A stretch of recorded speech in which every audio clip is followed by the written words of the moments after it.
Y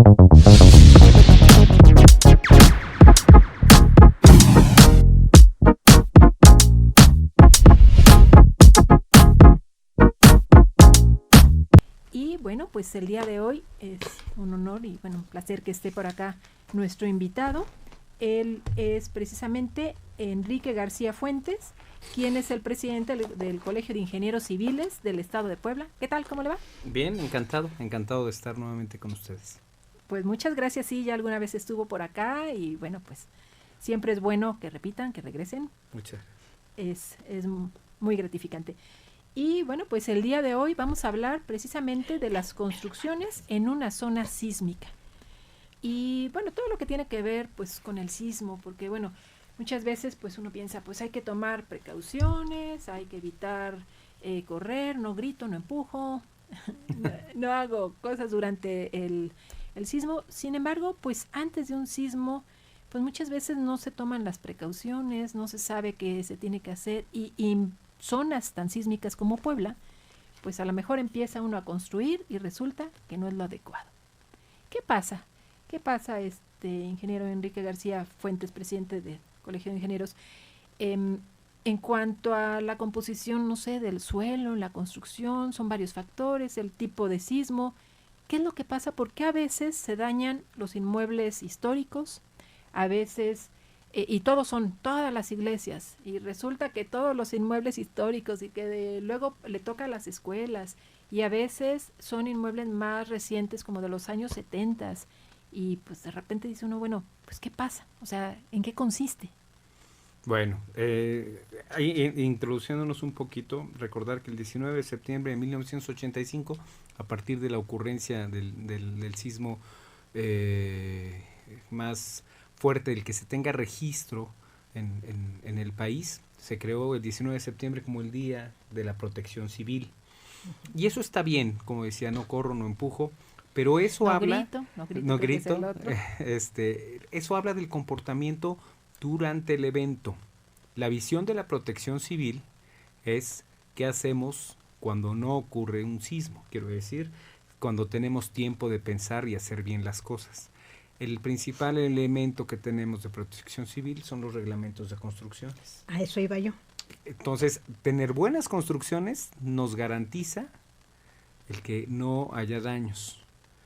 De todas maneras, aunque la gente esté preparada de la falla catastrófica de una edificación, probablemente lleguemos a la pérdida de vidas humanas. Entonces, lo que tenemos que cuidar son las construcciones, los reglamentos de construcciones que se hagan de acuerdo a la norma y que sean adecuadamente supervisados. Eso es el verdadero elemento de protección civil, es que las cosas... Respondiendo un poco su pregunta, ¿por qué a veces se afectan determinados tipos de inmuebles? Tiene que ver con la frecuencia del sismo. Los sismos tienen puntos de ocurrencia, lo que llamamos epicentro, muy diferentes. Nos causa mucha extrañeza el que justo un 19 de septiembre, como ya lo hablamos, de 1985, pero con un epicentro en las costas de Guerrero, y después un 19 de septiembre también, pero de 1917, tengamos otro sismo, pero es en el límite del estado de Puebla con Morelos, un sismo intraplaca. Entonces, evidentemente las distancias que recorre la onda sísmica son totalmente diferentes. La frecuencia que provocan estas ondas al transmitirse por el suelo son totalmente diferentes. En esta mesa en la que estamos, si yo comenzara empujando con un solo dedo, voy a encontrar la frecuencia natural de esta mesa y probablemente con el puro impulso de mi dedo podamos lograr que caiga la mesa. Eso sucede con las construcciones. Se sincroniza la onda sísmica, el periodo natural de vibrar del suelo, junto con el periodo natural de vibrar de las estructuras. Y por eso en el sismo de 85 se afectaron edificios en la Ciudad de México de mediana altura. Por eso en el sismo del 17 se afectaron iglesias, porque esa frecuencia coincide con la frecuencia, el modo de vibrar de esas estructuras. Entonces esa es la razón, no es una selección divina, sino más bien, pues bueno, la frecuencia que trae el propio sismo al transmitirse las ondas por el suelo, y hacen coincidir con determinado tipo de construcciones de determinada altura y termina afectándolos. Comentaban hace algunos años, en 1999, con ese sismo donde se dañaron escuelas, se dañaron, sobre todo fueron iglesias, inmuebles históricos, el Palacio Municipal, varios templos aquí en el centro, y todos eran con ciertas características. Por ejemplo, las cúpulas de las iglesias se fracturaban. Las paredes, o sea, como que tenían ciertos daños específicos, que decía uno, bueno, a ver, llama la atención ese tipo de daños en esos inmuebles, y decían como si hubiera jugado chueco el inmueble, o sea, es decir, rudo. ¿Por qué? Porque a través de los siglos han ido resanando. Pues ¿con qué le resanamos? Pues con cemento, con concreto, con otro tipo de materiales que no se utilizaban en siglos pasados. Y decían que eso hacía como si tomara un martillo y empezara a golpear. Era una superficie más fuerte de un lado que del otro, más débil, y que eso mismo fracturaba los inmuebles. Entonces, yo creo que pensando a futuro tendríamos que ver en cuanto a los materiales, de decir, bueno, esto sí le ponemos, aquello no. Esto, pues si ya hay experiencias de que en siglos pasados o en sismos anteriores pudieran haber afectado las estructuras cierto tipo de sismo, bueno, pues hay que prever, ¿no? O sea, tendríamos que tener... El tema, por ejemplo, de ese sismo que menciona, que es el sismo del 15 de junio. 15 de junio, sí. Sí, 15 de junio de 1999, coincide con el del 19 de septiembre del 2017, en que son sismos intraplaca. Son sismos muy cercanos a la ciudad de Puebla. Entonces, la respuesta, de hecho, es difícil. La alerta sísmica está programada sobre todo para las costas de Guerrero, aunque se activa en la mayoría de los sismos, para dar 60 segundos a la Ciudad de México, porque es el tiempo que tarda la onda sísmica en viajar todos esos kilómetros que hay de las costas de Guerrero a la Ciudad de México. La Ciudad de México es especial porque tiene un efecto de la zona lacustre, la zona que era el lago y que fue rellenado, que al no ser material rígido amplifica las ondas sísmicas. En el caso de la Ciudad de Puebla, esos sismos, por lo menos históricamente, no han producido tantos daños como los sismos que ocurren en Oaxaca, en Tehuacán. Hablábamos del límite con el estado de Morelos. Esos sismos nos afectan más, y el sismo de 99 justamente es esa clase de sismos. Ahora, trasladando al tema de la conservación, de la restauración de edificios históricos, en el Colegio de Ingenieros Civiles del Estado de Puebla hemos estado muy preocupados de este tipo de edificaciones. De hecho, tenemos 2 congresos realizados, uno en este año, en mayo de este año, otro en el 2022, y los 2 son congresos internacionales de ingeniería civil en ciudades patrimonio mundial, que tiene que ver con la participación de los ingenieros civiles en la conservación del patrimonio. Hemos también tenido un diplomado de mamposterías antiguas, y cómo con métodos actualizados a través de entender el medio continuo, que es una rama de la física, y el método del elemento finito, que es una manera de modelar este tipo de estructuras, de modelarlas en la computadora. Es un método numérico computacional. Nosotros podemos tratar de simular el efecto que le va a producir el sismo a la construcción. Mencionaba usted que los elementos añadidos obran en contra, y tiene toda la razón.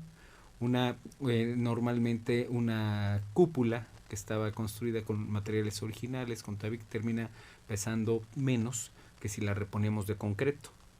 Y al reponerla de concreto, crece la masa. La hace más rígida. Sí, y más pesada.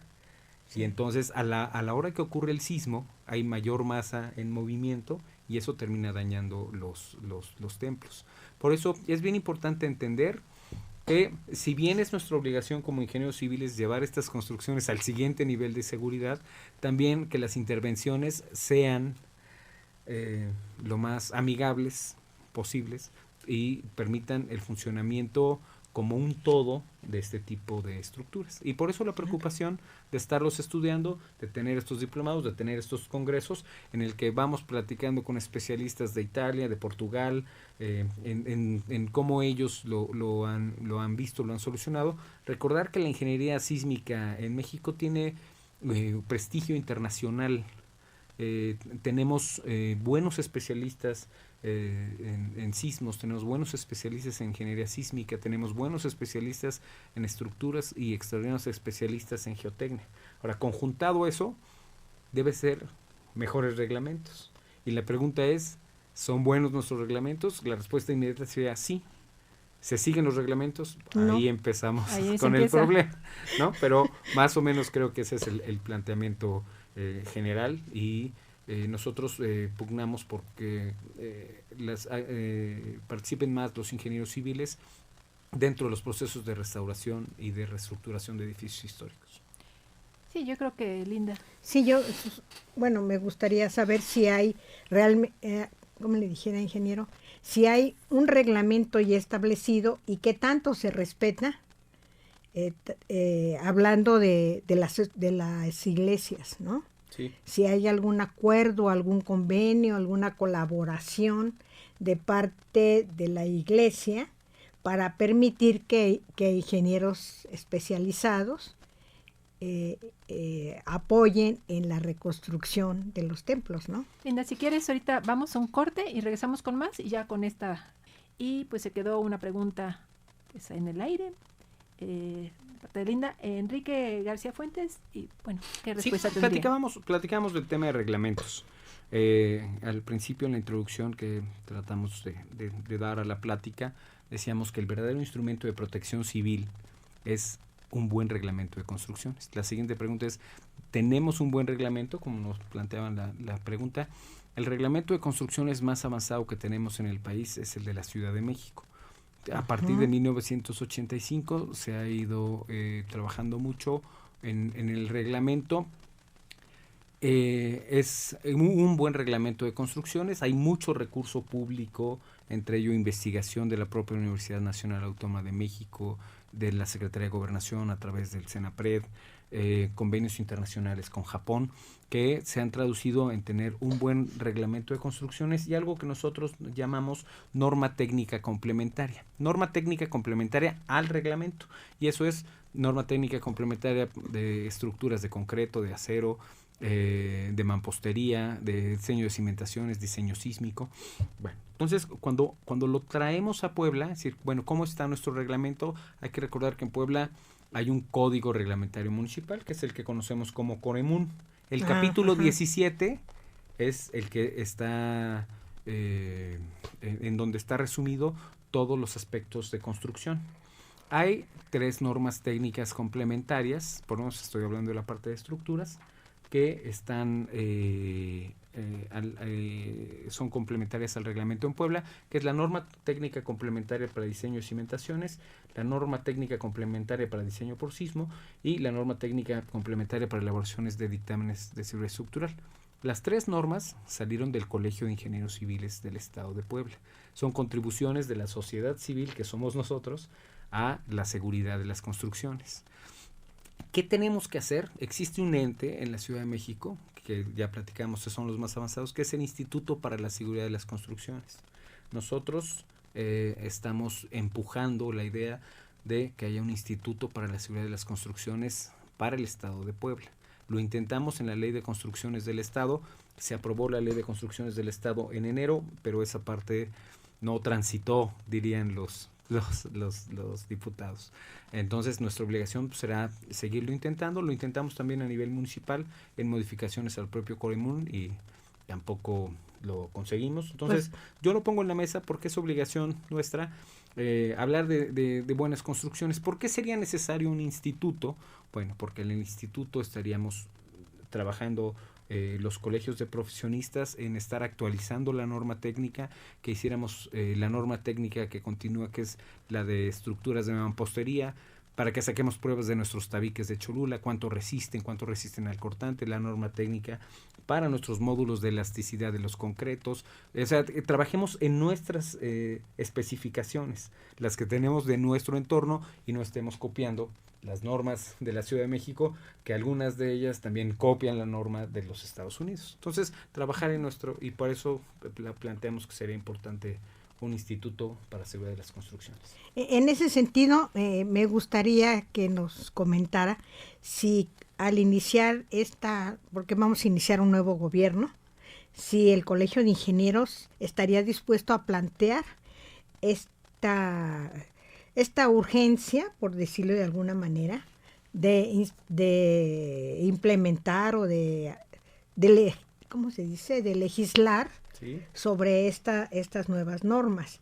Y la otra pregunta que a mí me inquieta es si existe algún organismo que revise la calidad de los materiales que se están utilizando en las construcciones. Si hay alguien que diga, a ver, tu especificación dice que la varilla debe de ser de 3/4 o de lo que sea, ¿no? Que se debe emplear cemento de no sé qué. Bueno, hay quien vaya a revisar físicamente que esto se cumpla. Y a esto va un comentario que viví de manera personal. Hace muchos años, el Seguro Social, cuando era Seguro Social, que era social y que era seguro, las personas que se encargaban de la construcción de los inmuebles del Seguro Social eran unas personas realmente muy capacitadas, muy conscientes. Le voy a comentar, ingeniero, que por ejemplo, los muebles que se hacían para diferentes áreas del Seguro Social, ¿no? Había un ingeniero que era el encargado de supervisión de obra. Tomaba un espejo, ingeniero, y lo aventaba hasta el fondo del inmueble para que a través del espejo reflejara lo que había atrás del mueble. Para no remover el mueble, así checaba él. ¿Sabes? Aventaba el espejo y veía. La primera vez le dije, ingeniero, pues ¿a qué estamos jugando? Dice, no, estamos revisando con esto, vamos a revisar qué hay, cómo está hecha o construida la parte trasera de este inmueble. Si yo detecto que hay alguna anomalía o que no se cumplió con los requerimientos, este inmueble se desecha y se regresa al proveedor y que lo vuelva a hacer. Y era una revisión realmente exhaustiva. Ya cuando llegaba este ingeniero, ahorita no recuerdo su nombre, le tenían miedo. Supervisión de obra. Bueno, eso y viene fulanita, pero no sé, ¿no?, si llegue a ese grado de supervisión real, sí, ¿no? Sí, de hecho, por ejemplo, contestando un poquito en orden lo que nos plantea, nosotros hicimos el planteamiento no solamente a los candidatos durante esta etapa de campaña que ya pasó, sino también a los anteriores. Entonces, quiero decir, son temas que nos importan y es nuestra obligación como ingenieros plantearlos. Claro. ¿Por qué? Porque la única profesión asociada a la seguridad de las construcciones es la ingeniería civil. Todos los que se digan constructores, todos los que digan que la construcción es un negocio financiero, todos los que digan la función principal de las construcciones es proteger a las personas, primero del medio ambiente y después que esas mismas construcciones no se vuelvan un objeto en nuestra contra. La función, ¿quién revisa? Los colegios de profesionistas somos auxiliares de la administración pública, así definidos en el artículo 5º constitucional y con la ley reglamentaria a este mismo artículo. Somos auxiliares de la administración pública y en esa parte es que se basa el esquema del director responsable de obra. ¿Cuál es la función del director responsable de obra?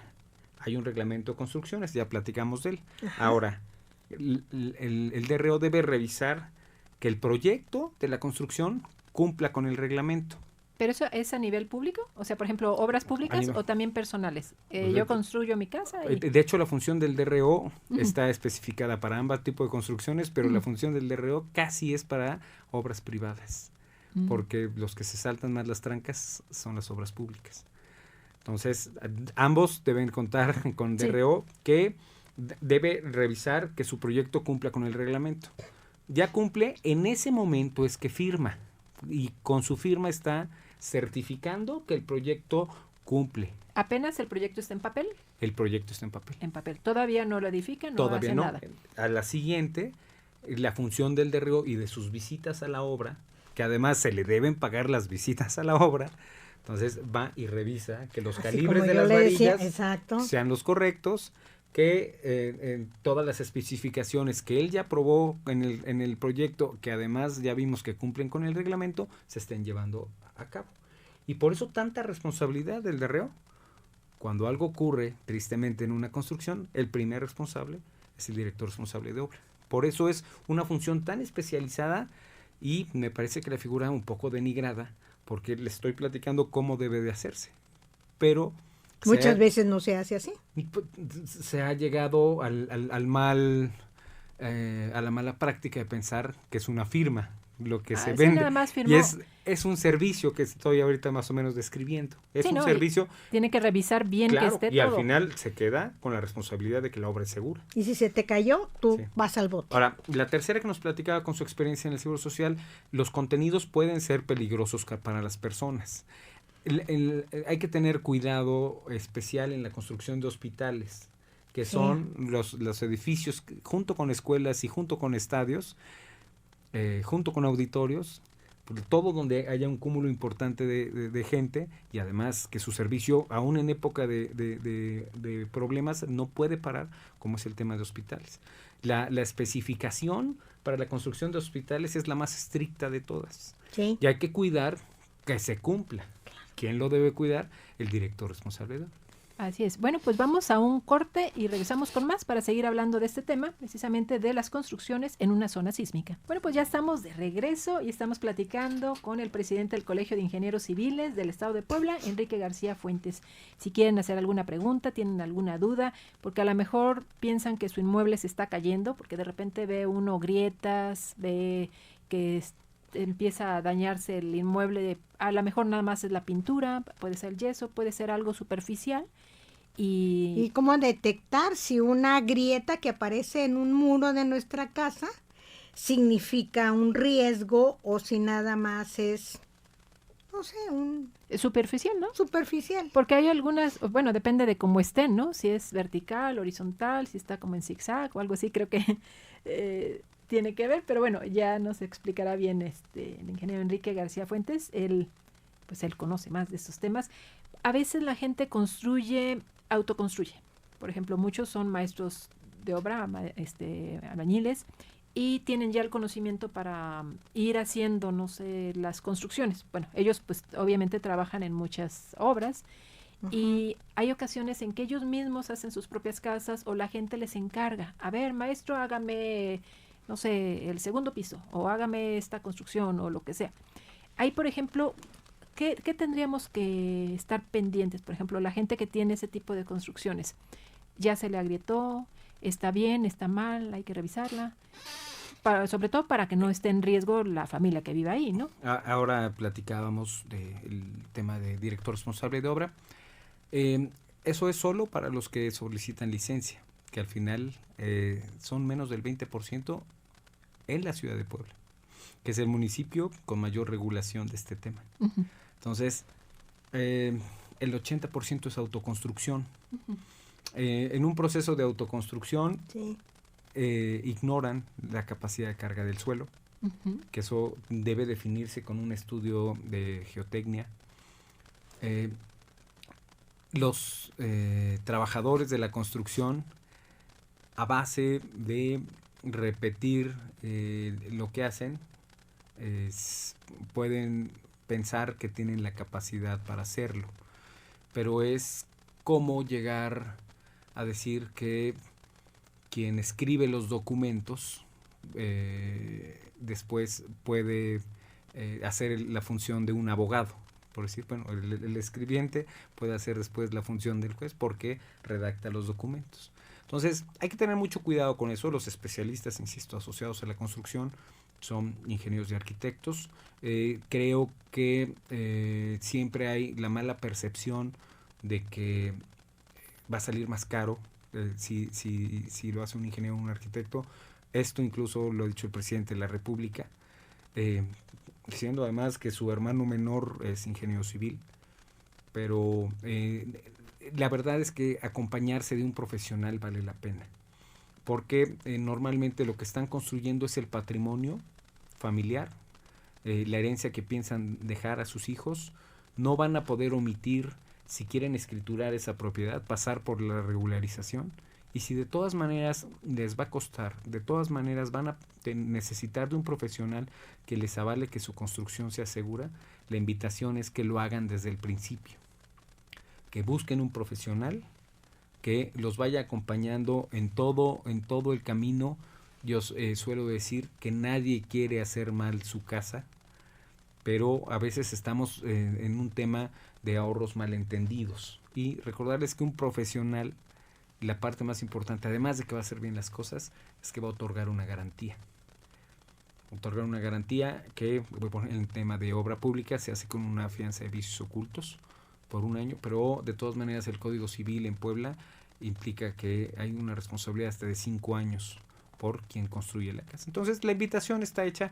El Ayuntamiento de Puebla no tiene la capacidad suficiente para supervisar todas las obras particulares que se llegan a hacer en el municipio, delega esa función en los directores responsables de obra, pero quien está pensando en construir, la invitación es que lo hagan con un profesional. Que lo hagan con un profesional, que lo hagan teniendo un director responsable de obra, que créanme que no va a hacer que la construcción sea más cara. Incluso pudieran estar cimentando en un buen terreno, que implicaría ahorro en cimentación. Por ejemplo, pero para conocer eso ajá, hay que hacer un estudio. Hay que hacer un estudio. Por ejemplo, en cuanto a la cimentación, y bueno, y también si nos puede comentar lo de las grietas, ¿no? O sea, Sí. si está en riesgo o no está en riesgo. Sabemos que no se puede construir en ciertas zonas, bueno, son federales, está cerca de un río y aparte sería riesgoso, arriba de los ductos de Pemex, por ejemplo, también es un riesgo, bajo de las torres, o sea, hay ciertas zonas que a lo mejor, aunque no se lo diga por lógica, pues dicen, no, pues aquí sería un riesgo estar arriba de unos tubos, ¿no? De unos ductos. Pero en cuanto al suelo, pues dicen, no, pues aquí está firme, ya les vendieron el terreno, ya empiezan a construir, y hay terrenos o hay zonas que tienen mucha agua. Hay otros que son más arenosos, como con más roca, y supongo que la forma de construir es diferente. O sea, digo, no es lo mismo tener un predio en un cerro, porque la cimentación debe ser profunda y, bueno, creo que sale más caro que la casa, ¿no? O algo así, ¿no? Bueno, llega a pasar, ¿no? ¿Qué se tendría que tomar en cuenta? Porque a lo mejor dicen, bueno, todas las casas con el mismo cimiento. Hace poco nos hablaban de un cimiento como si fuera una plataforma, Uh-huh. ya no con cimiento hacia abajo, sino como una plancha. Uh-huh. Y digo, bueno, ¿y eso aguanta? ¿Eso sirve?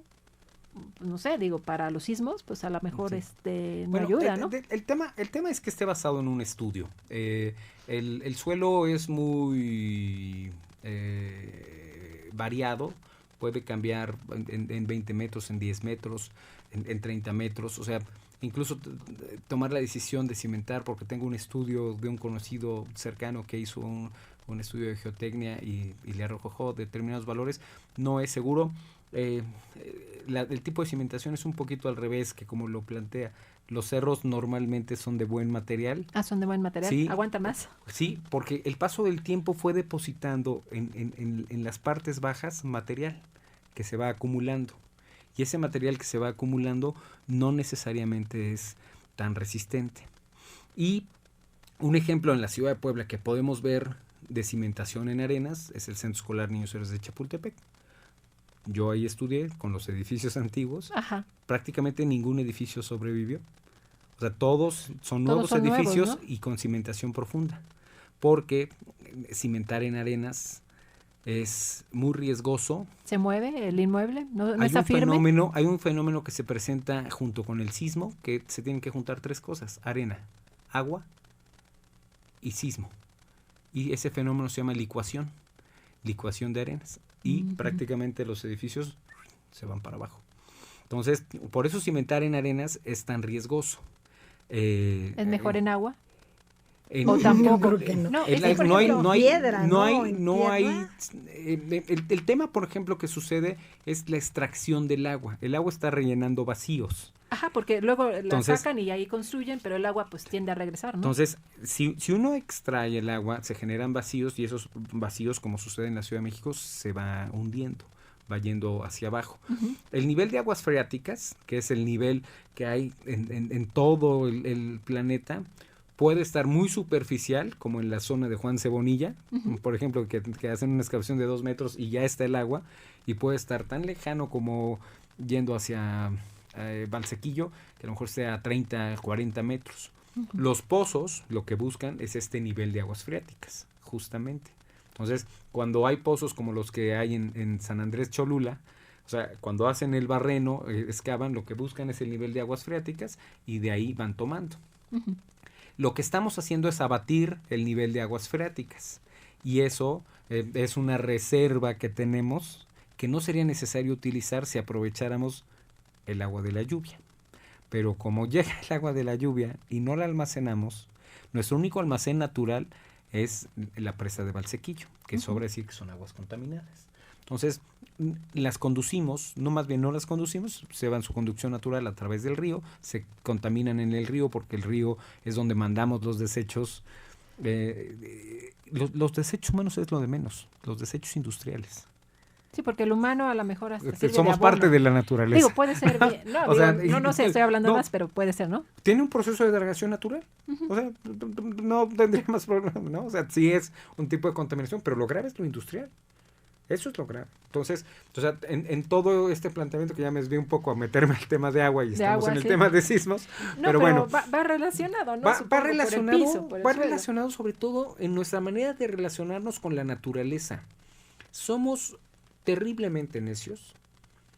No le vamos a ganar a la naturaleza, tenemos que ser empáticos con la naturaleza, tenemos que ser conscientes de que estamos en un mundo que es un mundo vivo, que es muy generoso con nosotros en el tema de agua, nos regresa el agua cada año, la que necesitamos. Ese tema de estrés hídrico existe, pues porque cuando llueve no la almacenamos, no guardamos ni un vaso de agua. Sí. Y en el tema de sismos estamos sufriendo porque no hemos entendido que no son los sismos lo que nos afecta, sino nuestras construcciones. Queremos que quede en la anécdota, hoy tembló. Pues hay que hacer mejores construcciones. Por ejemplo, a ver, sismos de 7 puntos y tantos, 8, o sea, son muy fuertes. Digo, la Ciudad de México en 1985, las imágenes que se veían ahí era terrible. O sea, nos tocó ver esas zonas devastadas, y pues era como ver un sándwich. O sea, digo, con todo respeto, era como compactado los edificios, todavía la gente estaba adentro. Impresionante. Entonces dice uno, bueno, el hubiera no existe, pero por ejemplo en ese tipo de situaciones, pues ¿qué se tiene que hacer antes? Porque fueron nuestras construcciones las que dañaron a las personas. O sea, hay que ser conscientes que no es castigo divino, que no nos castigó Dios, es algo que sucede con la naturaleza, y fueron nuestros edificios los que colapsaron. Y no colapsaron todos. Sí, no todos. ¿Por qué? Porque unos estaban mejor hechos que otros. Así es, siempre es. Bueno, pasó esto en Turquía. En Turquía perdieron el 7% del Producto Interno Bruto. México crece al 1% o menos al año. Y en unos segundos en Turquía perdieron el 7% del Producto Interno Bruto por un sismo. Quiero decir que un sismo de esa magnitud nos puede retroceder años. Sí, claro, bueno, Haití no tenía tanto que perder porque no tienen edificios tan altos, aunque sí hubo pérdidas importantes de vidas. Entonces, reconocer que son nuestras construcciones las que obran en nuestra contra. Estamos en un proceso de aprendizaje continuo, pero hoy tenemos tecnología para tener aisladores sísmicos en hospitales. ¿Esos cómo son? Como los que se pusieron en el aeropuerto de Santa Lucía. Se aísla la cimentación de la estructura, entonces se mueve la cimentación y la estructura prácticamente no percibe el sismo. Muy bien. Entonces, tenemos tecnología que nos puede ayudar en esos temas. Bueno, vamos a elevarlo a nivel de reglamento para que los edificios que sean tan importantes como hospitales, como escuelas, como estadios, bueno, vamos a decir que vamos por norma que estén aislados. Entonces, sí tenemos manera de ir mejorando lo que hacemos y no estar con el Jesús en la boca de que estas cosas no ocurran. Van a seguir ocurriendo. Ojalá. Va a seguir temblando, sí, ¿no? El mundo así es, porque es un planeta vivo, y hay que recordar que el centro del planeta es roca fundida, que es el magma, que está en constante movimiento, y eso es lo que provoca que se muevan las placas tectónicas. Acuérdense que todos antes estábamos en la Pangea, que eran todos los continentes unidos, y que se han ido separando. el pronóstico, las dos zonas más importantes de generación de sismos en México es la placa de Cocos con la placa continental, la costa de Guerrero y de Oaxaca y de Michoacán, y la otra zona es la zona de Tijuana, en donde está la falla de San Andrés. O sea, esas son las dos zonas que tenemos detectadas que provocan sismos. Entonces, pues bueno, vamos a trabajar en esas zonas, lo tenemos trabajado, son las zonas sísmicas más importantes, y ahora hay que elevar el nivel de calidad de nuestras construcciones. Eso. Sí, sobre todo eso. Bueno, pues ya estamos de regreso en la recta final de la emisión del día de hoy, y pues nos está acompañando Enrique García Fuentes. Él es presidente del Colegio de Ingenieros Civiles del Estado de Puebla, conocido también como CICEPAC. Así es. Y bueno, pues nos está explicando pues todo lo que se necesita saber en torno a estas circunstancias de las construcciones, que muchas veces, bueno, comentaba él que no es un castigo divino los sismos. O sea, es que mucha gente ya escucha la alarma sísmica y dice, no, pues algo va a pasar, vamos a hacer un simulacro, no vaya a ser que después pase un sismo. Digo, es que ya nos ha pasado, ¿verdad? Claro, en el 2017, después del simulacro, pues ya vino la buena, ¿no? Vino el sismo. Bueno, yo creo que hay muchas dudas. Linda quería una especie como de resumen. Yo tengo dudas, por ejemplo, con respecto a las grietas, porque a veces dice uno, bueno, mi casa, mi inmueble está en riesgo, no está en riesgo, y a lo mejor puede ser superficial y la gente está espantada, a lo mejor dice, no pasa nada, y pues se le viene la barda encima, ¿no? Y en ese sentido, ¿qué tanto afecta la microsismicidad del Popo, no? Sí. Ok, bueno, en cuanto a grietas, hay que recordar, por ejemplo, que en todas las construcciones lo que buscamos que los elementos resistentes sean las columnas. Las columnas deben prevalecer, aunque tengamos cierto tipo de fallas controladas en traves y losas. En el caso de las casas habitación, el elemento de carga son los muros. Los muros, que en la mayoría de los casos lo que nosotros utilizamos se llama mampostería confinada. Mampostería confinada quiere decir que tenemos una cadena de desplante, tenemos castillos y tenemos una cadena de cerramiento. Eso es el camino completo de la mampostería confinada. Hay que recordarle a todos que no debe haber una distancia mayor a 3 metros entre castillos, que todos los vanos deben tener castillo, todas las ventanas deben tener castillo. Cuando hagan su propia revisión se van a dar cuenta que muy pocas construcciones cumplen con estas simples consideraciones que ahorita hicimos. Si las grietas se están presentando en los huecos de las ventanas en forma diagonal, eso es la ausencia de los castillos que debieron tener las ventanas.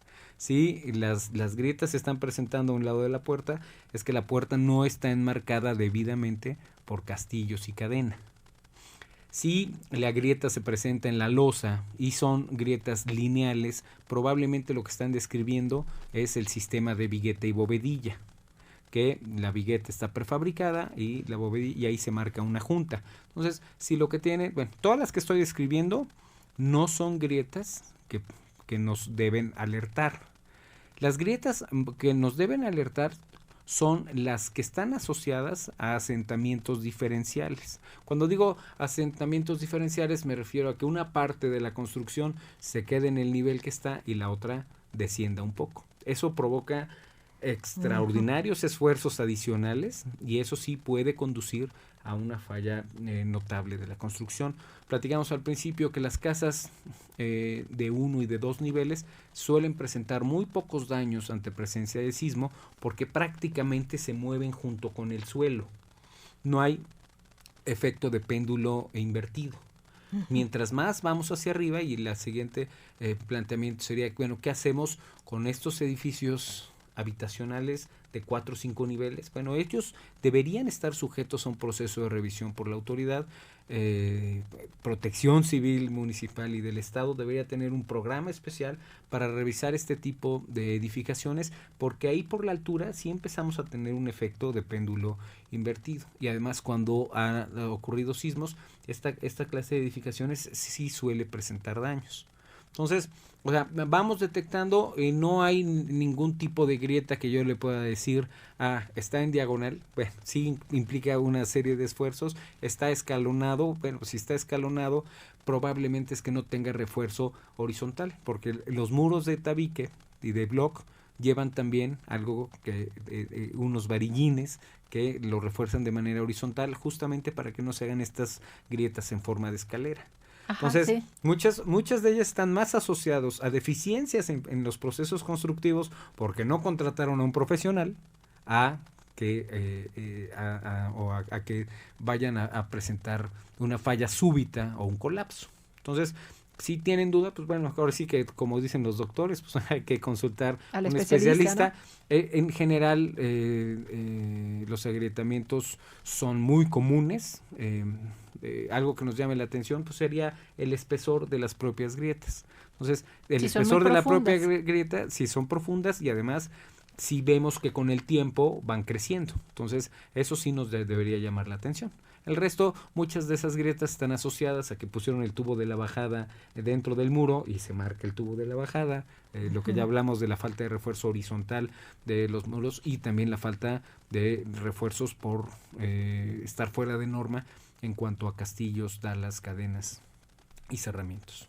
Sí, pues todos esos factores que a veces ¿No? a lo mejor pueden pasarse por alto, ¿no? Sí, O sea, claro. no, Entonces, bueno, de todas maneras, hacerlo nosotros como Colegio de Ingenieros Civiles del Estado de Puebla, en el 2017 hicimos más de 5,000 dictámenes, y sobre todo muchos de ellos son de una función social de transmitir tranquilidad al ocupante, porque eso lo podemos usted y yo platicar, pero de todas maneras quien está en su vivienda y ve la grieta dice, y, se me va a y venir encima. hay un tema además de cierto nivel de inseguridad que provoca el propio sismo, pues bueno, muchos de ellos nosotros los hicimos con esa parte de labor social de tranquilizar a la población, ¿no? Entonces nosotros somos una asociación civil, ¿no? CICEPAC, la AC del final, pues es asociación civil, no tenemos fines de lucro, estamos por cumplir el día de mañana 57 años. Ah, muy bien. Felicidades, Muchas gracias. felicidades. No, muchas gracias. Y habla de una institución. Los colegios de profesionistas, cuando yo lo tengo que explicar a los compañeros, digo que es un sitio para dar. Yo tengo que regresar algo de los beneficios que he obtenido de la práctica de mi profesión, y el Colegio de Ingenieros es un buen lugar para darle a la sociedad, para insistir, decíamos, ¿cómo vamos a hacer construcciones más seguras? Pues la petición es, creemos un instituto para seguridad de las construcciones, que sea en los que haya especialistas, en los que no haya políticos, sino técnicos, que estén a lo suyo, que estén buscando mejoras en los reglamentos, que estén haciendo investigación y en la que en el instituto se registren los proyectos. ¿A qué llamo yo registrar? Usted va a construir un edificio, entonces yo registro el proyecto y el registro implica no una revisión adicional, sino que quede el expediente dentro. Si algo ocurre con ese edificio, se va a sacar y se va a revisar. Entonces, el solo proceso de que haya un testimonio de la memoria de diseño y de cálculo del edificio nos obliga a hacer bien las cosas, porque saben que está documentado todo. Que quedó por escrito. Así es. Sí. Y podríamos comparar. Entonces, la función esencial del instituto es esa, elevar el nivel de práctica profesional, porque estamos siendo autocríticos. Y entonces, a lo mejor, si nadie nos va a revisar la memoria de cálculo, a lo mejor muchas veces ni se hace, o se hace lo más simple posible. Entonces, no, voy a dejar un testimonio que va a quedar resguardado por años, y si en algún momento ocurre un problema, se va a sacar y se va a ver. La otra manera de contribuir a la sociedad a través de norma técnica como la que ya platicamos que hizo el colegio es a través del instituto. Hoy tenemos una norma técnica ya a disposición de la sociedad de pavimentos y no hemos encontrado la manera de que se incluya en el reglamento. El pavimento también pues se afecta con los sismos. Bueno, hemos visto en algunas zonas, en algunos países, que de repente se separan las carreteras, se hacen unos boquetes, porque, bueno, no sé si eso nada más queda en las películas, pero que se ve pues muy llamativo, ¿no? El tipo de materiales podrían pues no ser los adecuados en zonas sísmicas, porque bueno, no es lo mismo sí. acá en Puebla, que pues ya somos clientes de sismos. Bueno, en Chiapas es constante, Chiapas. Las vibraciones son constantes, ya la gente ya se acostumbra, me está meciendo ahí. Por ejemplo, ese sismo de Chiapas, que fue el 7 de septiembre del 2017, sí. Eso es un sismo muy importante, que no causa tantos daños aunque habría que preguntarle a la gente de Chiapas y la gente de Oaxaca, que hubo poblaciones muy afectadas, pero no hay edificaciones tan grandes. Entonces, aunque la energía liberada por el sismo, ¿qué es lo que mide la magnitud? La magnitud habla de energía liberada, y por eso lo podemos sentir aquí de una manera y en Atlisco de otra y en Izúcar de otra. ¿Afecta más la duración o la magnitud, o ambas, o todo? Lo que más afecta es la distancia al foco de origen del sismo. Por eso estos sismos intraplaca nos preocupan tanto en Puebla, porque afectaron mucho a Izúcar. Hay construcciones todavía en el centro histórico de Atlisco sin atender, y además, pues bueno, la onda no llegó tan atenuada como quisiéramos también en la ciudad de Puebla. Lo que más afecta es el epicentro. Estar tan cerca y en condiciones locales, decíamos, como la Ciudad de México, que se amplifica porque es una gelatina. Sí, por ejemplo, donde hay agua, eso es, ya es como gelatina, ¿no? Exactamente. Y eso magnifica el movimiento. Claro. Y además, parece que dura más. Sí, porque es como una especie de ollita en la que incluso internamente en esa ollita se refractan las ondas. Como cuando le pega uno una cubeta y que ve que las primeras ondas van y después pegan con las paredes de la cubeta y se regresan. Ese mismo efecto tienen en la Ciudad de México. Y eso daña más, me imagino. Claro, y da la percepción de que dura más tiempo. Sí, que dicen, no, pues ya duró 1 minuto y tantos. Y resulta que en el registro está, no sé, sí, entonces 40 minutos, 40 segundos. Tiene que ver con, y además las componentes, que si trepidatorio, que si oscilatorio. Sí. O sea, todos los sismos tienen todas las componentes porque tienen todas las ondas. Lo que nosotros percibimos es un poco subjetivo, porque bueno, yo sentí que se hacía para abajo, para arriba, otro que me iba de lado y de lado. Sí. ¿No? En 2017... Trepidatorios son los más graves, ¿no? Sí. O los que causan más daño. Creo que todos tienen la misma componente. Ajá. O sea, todos tienen lo mismo. Lo que pasa es que algunas ondas llegan antes y otras llegan después. Y entonces también la gente refiere, primero como que brincamos y después nos mecíamos. En 2017. Sí. Porque primero no me acuerdo si fue las ondas P llegan primero. Ajá. Y después llegan las ondas S. Y entonces da la impresión de que primero brincamos y luego nos mecimos. Pero tiene que ver con la velocidad, el tipo de material y cómo se transmiten estas ondas sísmicas. Entonces, por eso nos da esa percepción. Hay que recordar que los sismos que tenemos, por ejemplo, la escala de Mercalli, ¿no? Era totalmente subjetiva. Y entonces decía, el 4, se cayeron los trastes de los muebles, sí, sismo de 4. Sismo de 5. Ahora tenemos la capacidad de medir. Richter y Mercalli, ¿no? Ajá. Mencionaban eso, ¿no? Sí, y ahora tenemos la escala que mide solo magnitud, y la magnitud mide la cantidad de energía liberada en un punto específico, que tiene que ver con el roce de placas tectónicas, o incluso pensar en el sismo de Puebla, en donde la suposición más acertada es la caída de un trozo de la corteza terrestre al magma. Se desprende, cae, y eso provoca el sismo. Entonces, o sea, la verdad es que las escalas de la corteza terrestre son cosas que nos superan, varios kilómetros de espesor pudiera tener en algunas zonas. Entonces, son escalas totalmente diferentes a las humanas, y por eso es tan difícil predecir los sismos. Así es. Bueno, pues algo con lo que quisiera despedirse, 30 segundos, ya casi nos vamos. Recordarles esto, que creo que los temas de protección civil son adecuados, el tema de hacer estos simulacros son adecuados, pero lo más importante es la calidad de las construcciones. Que tengamos construcciones de calidad nos va a hacer sentirnos más seguros. Pues muchas gracias por Muchísimas gracias. Gracias por estar acá. Encantado. Muchas gracias, sí. Gracias, Enrique García Fuentes, presidente del Colegio de Ingenieros Civiles del Estado de Puebla. Gracias por acompañarnos. Gracias a ustedes. Gracias, Linda. Un placer, siempre es un placer. Gracias, Duval. Y gracias a todo el público, a los radioescuchas, por sintonizarnos cada semana.